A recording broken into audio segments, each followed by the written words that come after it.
जब समुद्र मंथन प्रारंभ हो गया उस समय सबसे पहले समुद्र मंथन में कालकूट नामक विष निकला। जब कालकूट विष निकला तो उसके विष के प्रभाव से देवता दानव पूरा संसार सृष्टि जलने लगी। अब ये हुआ कि इसको कौन लेगा, तो कोई भी इसको लेने के लिए तैयार नहीं था। भगवान विष्णु ने शंकर जी से प्रार्थना किया। भगवान शिव ने संसार की रक्षा करने के लिए उस कालकूट विष को अपने गले में धारण किया। कैसे धारण किया? सबसे पहले उन्होंने रा अक्षर का उच्चारण किया और उसके बाद कालकूट विष को उठाकर पी गए। फिर म अक्षर का उच्चारण किया और रा और म के बीच में उन्होंने अपने गले में ही उस पूरे विष को, कालकूट विष को धारण कर लिया और गला जो है विष के प्रभाव से नीलकंठ हो गया। क्योंकि कंठ नीला हो गया तो भगवान शिव का नाम नीलकंठ पड़ गया। और भगवान शिव के गले में जो विष है उसको शांत करने के लिए ही लगातार शिवलिंग पर जल गिराया जाता है या शिव जी की पंचामृत से पूजा की जाती है। और साथ में शिव जी को जो बेलपत्र, धतूरा और तमाम प्रकार के इस तरह के भांग चढ़ाए जाते हैं। यह इसलिए चढ़ाया जाता है क्योंकि विष ही विष को शांत करता है। आप जानते हैं सांप के काटने के इलाज के लिए जो इंजेक्शन लगता है वो भी सांप के विष से ही बना हुआ होता है।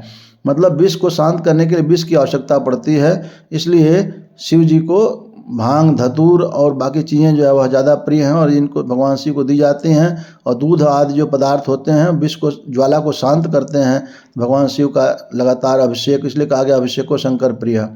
तो उसमें भगवान शिव ने जो हलाहल को पी लिया, उसके बाद जो है वह उसमें से विष के बाद उसमें से पुष्पक विमान निकला। पुष्पक विमान देवराजेंद्र ने लिया, ऐरावत हाथी भी लिया। पारिजात वृक्ष निकला और देवताओं ने अपने पास रखा। अप्सरा रंभा निकली जो कि देवराज इंद्र के पास गईं। कौस्तुभ मणि, बाल चंद्रमा निकले। कुंडल धनुष निकला, सारंग धनुष निकला। उसके बाद कामधेनु गाय निकली, उच्चैश्रवा घोड़ा निकला और समस्त ऐश्वर्यों की अधिष्ठात्री देवी लक्ष्मी जी भी समुद्र से निकले जिसे विष्णु भगवान ने ग्रहण किया। विश्वकर्मा निकले जो सृष्टि की रचना करने के देवशिल्पी कहे जाते हैं। और अंत में 14वें रत्न के रूप में धन्वंतरी के हाथ में शोभायमान अमृत कलश उत्पन्न हुआ।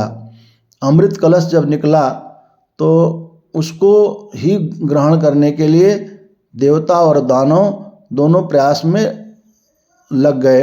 तो देवताओं ने सोचा कि अगर दैत्य अमृत पान कर लेंगे तो ये अमर हो जाएंगे, इनको अमर ना हो, इसलिए देवताओं ने छल करने के उद्देश्य से अपने देवराजेंद्र के पुत्र जयंत को इशारा किया। शेष अगले अंक में।